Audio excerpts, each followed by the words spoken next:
So the first concept that we have gotten really wrong in the traditional industry is something called sugar burner versus fat burner, right? So if you eat the average American diet, chances are that you are a sugar burner.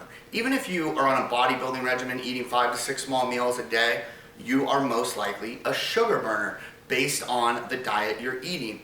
Carbs are not bad, but we have way too many carbs in today's American diet, right? So most people burn sugar. And so what happens is when you go without food for 2 or 3 hours, right, you start to get what we call hangry. You start to get grumpy, you start to get weak, fatigued, things like that. And what happens is you start to actually break down muscle glycogen to create glucose for the ATP pathway, creating energy in the body, right? So when you're a sugar burner, you have to consistently eat, especially if you're into fitness and bodybuilding, because if you go several hours without eating, you will become catabolic, right? Meaning that you will start to actually break down muscle and use that for energy, right? The other thing that sucks about being a sugar burner is you secrete a ton of a hormone called ghrelin.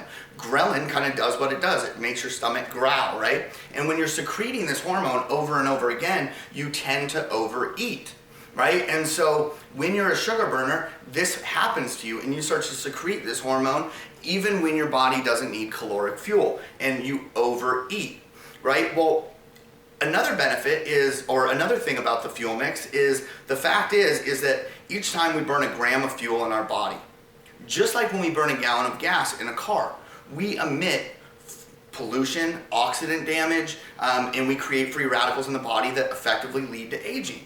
Well, sugar, carbs are 4 kcals per gram, whereas fat is 9 kcals per gram. So now you're burning a fuel source that's twice as efficient, and you're effectively creating half of the aging damage done in the body, right? So it is so important that we switch the primary fuel mix from being a sugar burner to being a fat burner. So play with me for a second, right? Let's say that your primary fuel source was your own body fat. Do you know how tough it would be to gain weight? Do you know how tough it would be not to lose weight? I mean, the weight starts to fly off, right? And so what happens is now when you go without caloric energy for 2 to 3 or food without 2 to 3 hours, and you run out of caloric fuel or dietary caloric fuel, well, if you're a fat burner, you don't break down muscle glycogen to create glucose for the ATP pathway.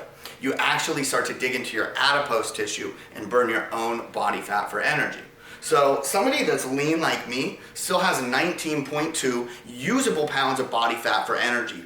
It is remarkable. And so the first thing that you must do to reach your fitness goals, the first thing that you must do to set yourself up for success is change the primary fuel mix from sugar to fat.